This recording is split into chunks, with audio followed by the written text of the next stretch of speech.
Over the Hedge is a CGI animated film released in 2006 by DreamWorks. It is the greatest work of art ever. Forget The Godfather, The Shawshank Redemption, Spirited Away, or even Shrek 2. This is the greatest film of all time. Here's why.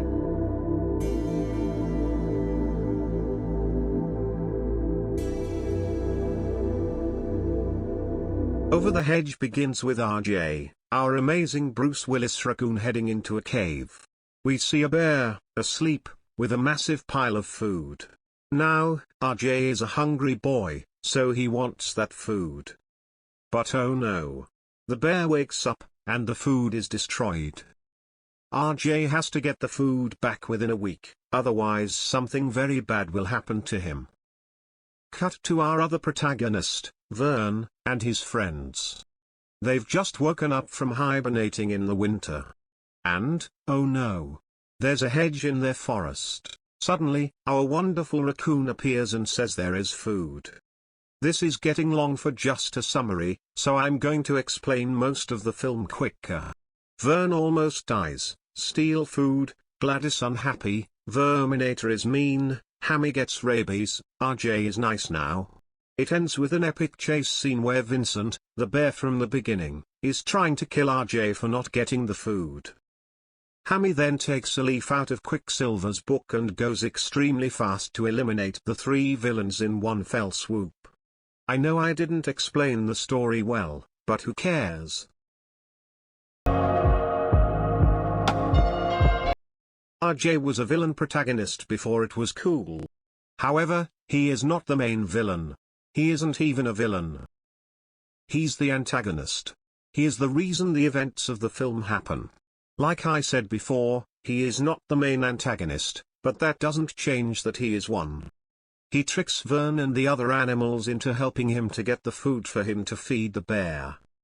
Of course, he does realize that he is doing wrong, but that doesn't prevent him from still taking the food to Vincent. RJ is shown throughout the film multiple times to regret lying to these animals who trust and believe in him. At the end, he helps the gang to vanquish the evil forces of Vincent, Verminator, and Gladys. I've been talking a lot about these characters, but who even are they? Let's talk about the characters. I've talked about RJ a lot, so I'm going to skip over him. The secondary protagonist to RJ is Vern, the previous leader of the animals. He is a turtle. He can tell there's something up with RJ, but the other animals don't believe him. He apologizes to RJ for thinking badly of him, which makes RJ feel worse because obviously, Vern is correct. Next up is Hammy, who is surprisingly not a hamster. Hammy.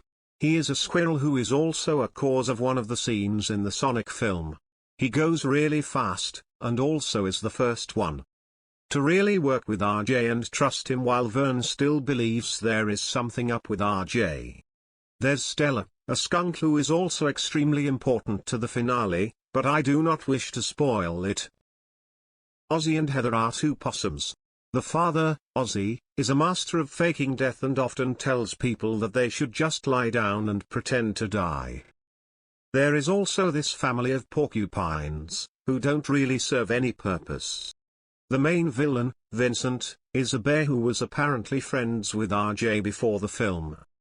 Gladys is the villain for most of the film, the president of the homeowners association in the town who wants to get rid of the animals. Dwayne LaFontaine, the Verminator, is employed by Gladys to eliminate the animals and is also the best character. That's all of the characters who matter. The music in Over the Hedge is genuinely amazing. I would play some of the music here, but, you know, copyright. Heist is a bop and Family of Me is the rightfully sad song it is in the plot. It really makes me want an Over the Hedge musical. I can't talk about it, that is how good it is. Ben Folds, you are a god. In conclusion, Over the Hedge is a heartwarming film about a Bruce Willis raccoon stealing food from humans as well as manipulating the people who trust him. Really heartwarming. I implore you to check this film out. It is so good. Goodbye, and I'll see you when I finish my next script.